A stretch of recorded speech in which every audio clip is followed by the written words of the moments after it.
Hey, 10-minute daily reality check Friday, August the 4th. Preseason football started. We're not talking about it. I could care less, man. It means absolutely nothing. It's a primer for fantasy football. But Eddie, in football, for those of you who do not know football, for you non-American people and you non-sports people and you women out there, there's something called the PUP. Can you tell them what the PUP is? Physically unable to perform list. Okay, so every year we look at the PUP, right? And during preseason, there's always the, Joe Flacco back situation, the Andrew Luck shoulder situation, right? And you and I have talked about it when we work out with, the whole, wow, is he really going to play or is he not going to play? And there's this whole media spin to it. And we sit there and we start laughing. And we came up with something today, right? So the physically unable to perform list basically means that you're not going to play, right? Yep. Okay, so you get to sit around and collect your millions, right? Pretty much. Okay. So what about in life the physically unable to live? We call it the pool, P-U-L. There's a physically unable to live. People who are constantly spinning their stories, literally talking about stuff on Facebook 24/7. I really tried, they use the word try a lot. I tried today to go out and do that, but it just didn't work. I tried to go and meet some women today, but it didn't work. I tried to have a talk with my husband, but just the words wouldn't come out. I'm trying to be healthy, but that Snickers bar at the gas station really was calling my name to tell me to eat me, right? I try to go to the gym, but, the kids, they needed me. They needed me to watch, they needed me to watch Bo on the Go when I got home. So I figured if Bo's on the go, I don't need to be on the go, right? What do we do with people who are on the pull list? Pretty much just like the physically unable to perform list. They get shelved because they're not going through life. They're making excuses of why they can't perform in life. And that's pretty much what you're doing if you think about it. I'm always making an excuse why something can't happen. I can't meet the woman I need because, she's just, it's so hard to date and I live in a city, a big city, and how people are in big cities, or I live in a small town and I know everybody here. And there goes the other, I can't perform. So you can't get on with life. You can't proceed with life. So what should we do? Just put you off to the side as the rest of us move forward? Sounds like a good idea almost, because it gets those people out of the way. It almost looks like you wish you could list all the people. And sometimes we do that with our minds. We go through our social medias and you see people in their stories of these little things that happen to them with these extravagant right spin-offs. You're like, Jesus, you would think they were in a high-speed chase with somebody shooting at them, and really, they got in a minor fender bender today. It's just the overblownness of everything. It's amazing. It's amazing too, the people out there who don't work. I was thinking about that. Yesterday, remember we were working out and, I said to you, they're sitting by the pool. And I said, well, what are these people doing? And you're like, well, maybe it's a day off, right? Okay, well. I was giving them the benefit. Right, you're giving the benefit of that. I said, well, okay, it's a day off in the middle of the week. I get that. But how are they paying the rent in this building? Because this rent is actually pretty high, right?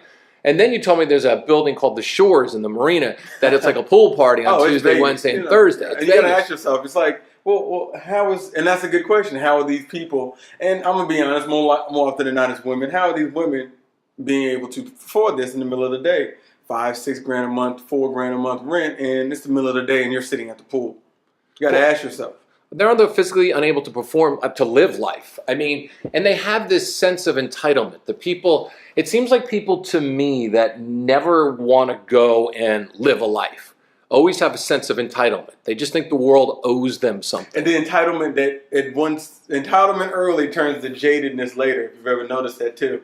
These same people who are entitled, once the boats pass them, or, for lack of a better term, some people who live the life off someone else's, once the aging process sets in and they upgrade, then they become jaded because of how men treat them or how women treat them or how people are. When realistically, how they are caught up to them. They weren't living life and now they're unable to perform at life. Well, it's amazing the lies that people live. It's amazing the amount of lies that people want to live, or the things that they can convince themselves. Because you're not convincing other people. And if you think you are, you're fooling yourself. A lot of your friends will just, I'll just let them talk and smile and nod. And, they're not going to create that conflict of, trying to put you like, maybe you should. But you're only lying to yourself. The majority of the people around you don't believe the stories that you portray or put out. It's funny, there's a woman that I know that met another woman that I know, right? And there was a guy's ex-wife, and they met and they started talking. They go, oh my God, you know Bill? Oh my God, you know Tom? Oh my God, they start doing the, oh my God, when women get together, they always do the, the Bill, Tom, Fred, and Harry, right, routine, right? And then all of a sudden they picked out the guy that we both know, the ex-husband. She goes, oh God, I've met her. It's like she's the most delusional person in the entire world. She just sits around and makes excuses for never living a life and never having a job and thinks it's overwhelming taking care of children and expects to live off of other people. It's like, and it's funny because I've actually seen these people run in the same circle, and I've seen the woman actually talk to her, and the other woman who does nothing thinks that this person's actually friends with her. And it's interesting because a lot of the people that don't want, and this is the thing about Facebook and social media, is that you put your shit up there. And you have these minions, literally minions. You've got Kevin and right, you got Kevin and all the other minions and stuff like that. And the minions will basically just follow an evil leader because that's what minions do, right? Yeah. So the minions will follow you, and the minions will just say, oh, honey, your life's going to turn around. Oh, sweetie, everything's going to be fine. Oh, baby, you can eat those Doritos all day long. Don't worry about it. You'll find the right diet for you. Oh, and the thing is, they get this sense of self-soothing. It's almost like Facebook has become a fucking pacifier that they put in their mouth. It's almost like their laptop is hanging from their mouth nonstop, or their phone is. But yet, behind the person's back, everybody knows who that person is, and everybody talks about that person. Yeah. So why do people live this delusional? You and I have been coaching and working with people. When we see somebody who wants to put themselves on the physically unable to live list, you and I take the exact opposite approach with them. But what is it? Why do these people who think they have true friends, why aren't their true friends actually telling them? Well, they're not their true friends, and that's the point. And that gets you to another point of this topic. It's if you really have good friends, they wouldn't allow you to run around looking like a fool on the pool list. Not really living life, but you're vindicated by the people who are in your corner because they don't want to set you off or even push you in the right direction. A true friend will always call you on your shit, put you in your place, and tell you when your shit stinks. They're not going to coddle you. They're not going to tell you what you want to hear. They're going to tell you what you need to hear.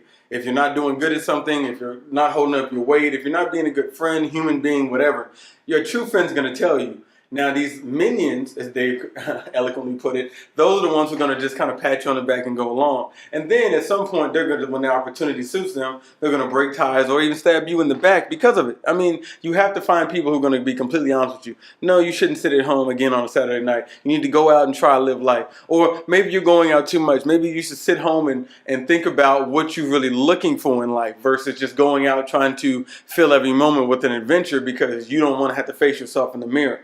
And that's what a lot of us do. You can even find people who don't live life, who look like they're living it. A lot of people will project, oh, I'm here, I'm there, but the conversations don't match the experiences. Or you can travel the whole world and really have not seen anything or know anything. You can see every site there is in the world and as a person have grown nothing. Because unless you're putting yourself in a position to be experiencing life and try new things and have someone tell you, no, not so much, or have yourself go, I need to do more of this or less of that or try this. You're not really living and experiencing life, and you're not really having true friends, as you were talking about, unless you're having people that push you or tell you no or call you on your shit. Well, the thing is, most people who have friendships that don't call them on their shit don't have friendships. Because with people like that, you don't have a friendship. If you got a bunch of minions following you, and you got Kevin and Bob from the Minions movie going, yes, yes, yes, yes, yes. And I'll give you an example. Roger Ailes, Mr. Fox News, Mr. Sexual Harassment, whatever, Mr. Billionaire. As soon as he died, you hear anybody feel bad, sorry, any Facebook posts, Instagram, Fox News tributes, any special reports, hour-long specials, anything? No. You know why? Because they were all just pulling off the power tit of money. They weren't his friends. They'll go along with whatever he's doing as long as they're investing in what they want, spending his money residually here and there. Oh, invest in my business. Yeah, that's fine. Grab her by the smack her, I don't care. He's invested in my business. He's a great guy. And then as soon as he's dead, they moved on to the next billionaire to pull from. Same thing they're going to do with you. You're unable to perform at life, and the only people who are actually pulling from you are your friends. And they're doing it for some reason. Yeah, so if you're in this situation and you really want to look in the mirror, I strongly suggest you do so because people are actually talking behind your back and it's not good. You don't want people talking behind your back. You want people to literally talk in front of you. Real friends will tell you what they think right off the bat. Real friends, real people who love you. But you know what? When people are complaining behind you and you start hearing the rumors about you, they're all true.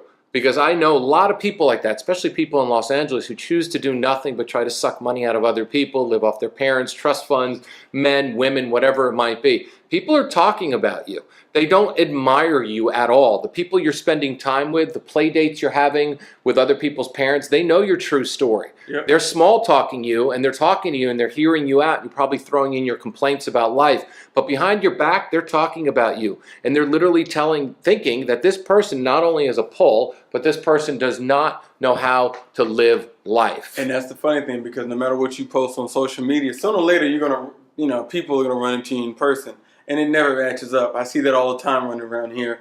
Social media, millions, and all those followers. I run into people at gyms and events and all stuff, and they're never the same person you see online as you do in person.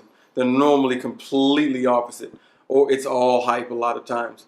Make sure the people you're around are matching up with what they're projecting. And that's kind of key to everything in life. You can be one thing on social media these days, but you might want to be that way in person, because sooner or later someone's going to pull your card on it.